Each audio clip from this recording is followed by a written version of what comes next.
Today's lesson is going to be about a different way to measure concentration. Now, when we started, we talked about ways to describe concentration using qualitative words, but we're going to actually look at another way to measure it. There are actually 4 different ways to measure concentration, but we're not going to worry about 2 of them. We're just going to learn this. We've got molarity already, and we're going to learn a second one. So a word about molarity. Molarity is what we will typically use as chemists when we want to do numbers with things. If I want to use a solution and I want to know something about it, like how many moles I've got from it, I really want that molar solution. Molarity, I'm sorry about the tone that it keeps going up and down, guys. It's the light sensor on my phone. Okay, molarity, I can take part of a solution and figure out how many moles are in it, right? Because if I know the volume of the solution that I've measured out, then I can figure out, and I know the molarity of that solution, then I can figure out the number of moles that came out of it, so I can do stoichiometric calculations with my molar solutions. But sometimes I don't care. I don't need to use part of it. I just care what the concentration of the solution is. I don't need to know a specific number of moles. And the problem with a molar solution is that it involves a special piece of equipment to mix one in the first place. So if I don't have that, or I just don't feel like getting it out, maybe I don't want to go that route and I want to use a different type. So the other type is obnoxiously, and I apologize for this, it's called molality. Okay, it's like this. The molality of a solution is the number of moles of solute, so that's going to be familiar from last time, over the kilograms of solvent. Now, some things to note differently. We still have number of moles of solute. That's going to be the same for both of them. Okay, but this time, instead of measuring, last time it was liters of solution, we're going to measure kilograms of solvent. And a lot of times what we'll use molality for is solutions that aren't water solutions, that aren't aqueous. We'll use them for even solutions that aren't entirely liquid. Like if we wanted to mix something into camphor, which is what Vicks Vapor Rub is made out of, we want to know the concentration of eucalyptus in there or something. It's hard to measure the volume of the solution when you have a solid and you can't pack that into a volumetric flask. That's kind of awkward. So we would use molality because we can measure the kilograms of that semi-solid a little bit easier than we can the volume. Anyway, so equation-wise, we're going to write it. You notice this molality here, it's not a capital M. It's not even just a lowercase m. This is on purpose a little swoopy italicized m. When I write it in your docs or whatever it is, it'll always be in italics. Okay, so we write molality equals N, just like it was before, is number of moles, okay, over, we're going to use a kg instead of just writing an M under there because we have enough M's as it is. We don't need one more. So we're going to go ahead and simplify our lives and put a kg here. Other scientists might put an M here. You get to college, they may want it in molality equals N over little m, but I think we have enough M's as it is. We're going to go with the kg. Okay, so how do we do it? I'm ready this time.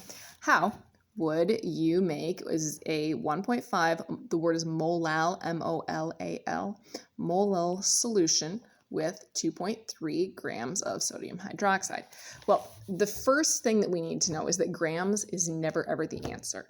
Okay, grams will never solve any of your problem. Anytime you're given a number in grams, make it go away. If it is the solute, which our sodium hydroxide is here, that's what we're going to dissolve. So if it is the solute, we're going to convert to moles. If I gave you a grams of solvent, well, we need those in kilograms, right? Kilograms of solvent is what goes on the bottom. Okay, but in the meantime, I have a solute in 2.3 grams. So we're going to convert those away. And we've done that, 2.3 grams NaOH. I'm going to round. Got the calculator again. Okay, I'm going to round. The approximate molar mass of sodium hydroxide is 40. You guys trust me? Okay. Right, we're going to put that on the bottom so that it cancels out. Okay, and then 1 mole on the top. I can almost do this in my head. It's going to be 5 point, actually I can't. It's going to be, 0.575 moles NaOH. No, it won't. Maybe I should get a calculator. One more. Where's it going to go into it? There we go. It's going to, I shouldn't waste your time. 0.0575. Yeah, that makes more sense. Moles NaOH. Aha. In my head. Thank you very much. You can check it. Okay. This is the number of moles. Again, my NaOH, my sodium hydroxide, is going to be my solute. So that's going to go on the top. We always write our things out. We know that our molality is going to be 1.5 molal NaOH. Try and write. Try this again. Okay. And now I know that my number of moles is equal to 0.0575 moles NaOH. Okay, and then I'm going to be looking for my kilograms of solvent. Equals question mark. So I write my equation out. Molality equals N over kg, and then I plug in what I've got. So 1.5 molal equals 0.0575 moles OH over kilograms. And now I really am going to get a calculator.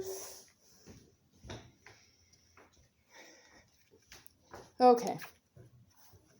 So, this is one like we had the other day where we kept doing it wrong, and I want to make sure that we get this. You need to cross multiply. So I would take the 1.5 times the kilograms, and then the 1 times the number of moles of sodium hydroxide, which, well, still, okay. And then I'm going to divide by the 1.5. So, yeah.